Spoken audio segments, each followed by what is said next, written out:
तर्जुमान election commission of Pakistan हमारे साथ मौजूद हैं। उनसे पूछेंगे कि इलेक्शन कमीशन किसकी सुनेगा, पार्टी सरबराह की अपने कानून के मुताबिक या फिर राब्ता कमेटी की पार्टी के आइन के मुताबिक, जो कि फैसल शरवारी साहब का दावा है। हारून शरवारी साहब बहुत शुक्रिया, तर्जुमान इलेक्शन कमीशन ऑफ पाकिस्तान। सब इलेक्शन कमीशन के कवायद और ज़वाबित क्या कहते हैं सेनेट के इंतखाबात के हवाले से? जो पार्टी ने सरबराह नामजद कर दिया उसी का सुनेंगे जो कि फारूक सत्तार साहब हैं, या पार्टी कह रही है कि हमारा आइन तो राब्ता कमेटी का कहता है? किस तरीके से देखेगा इलेक्शन कमीशन इसको?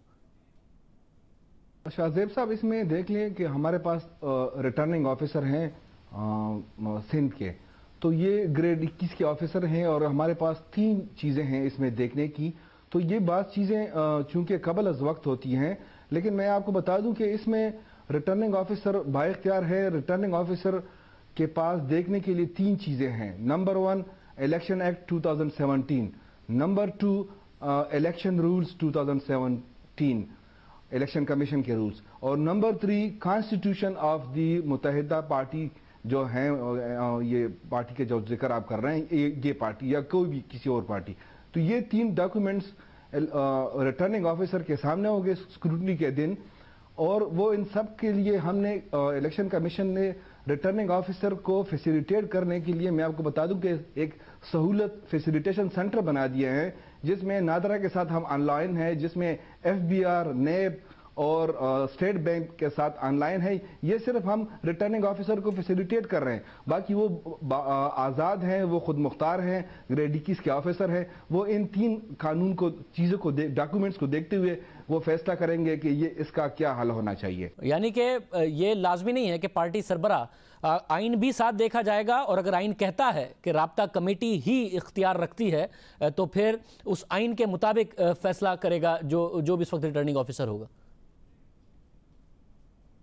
जी बिल्कुल, कॉन्स्टिट्यूशन में देखा जाएगा, रिटर्निंग ऑफिसर यही देखेगा। देखें वो कॉन्स्टिट्यूशन उनका क्या कहता है, उसके मुताबिक ही फैसला करेगा। साथ ही इलेक्शन एक्ट 2017 और इलेक्शन रूल्स। फिर इसमें आप देख लें कि इस पे आगे एक और फोरम भी है। इसमें लोगों को ये समझने चाहिए इस फोरम में, आपके प्रोग्राम के थ्रू, कि इसमें एक और फोरम भी है जिसमें एपेलेट ट्रिब्यूनल है, कोर्ट है।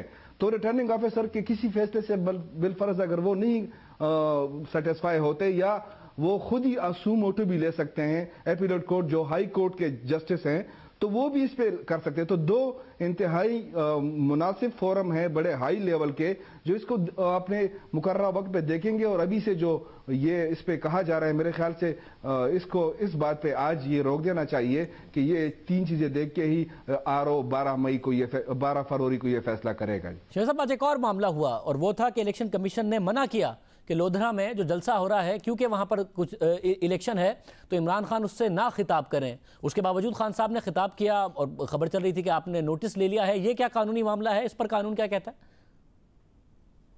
जी, इस पे इलेक्शन कमीशन ने नोटिस लिया है। बिल्कुल बिल्कुल, हमने हमारे जो डिस्ट्रिक्ट रिटर्निंग ऑफिसर है, उन्होंने बाकायदे इमरान खान को और उनके जो कंटेस्टिंग कैंडिडेट हैं लोधरा के, उनको वार्निंग इशू की है, और उस पर ड्यू प्रोसेस हम कर रहे हैं। क्योंकि ये जो नोटिस चला जाता है उसके बाद ये कमीशन में आता है, फिर हमारी मॉनिटरिंग टीमें हैं जो आज के जो इस जलसे को मॉनिटर कर रही हैं, वो फुटेज देंगी, उसके बाद कमीशन के सामने रखेंगी। तो ये एक जुडिशल प्रोसेस है जिसमें हम एक्शन लेंगे, और उस पर जो भी कानूनी कार्रवाई है, कोड ऑफ कंडक्ट की जो वायलेशन हुई है इस नोटिस के बावजूद जो हमने ये जलसा हुआ है, तो हम इस पे प्रॉपर एक्शन लेंगे।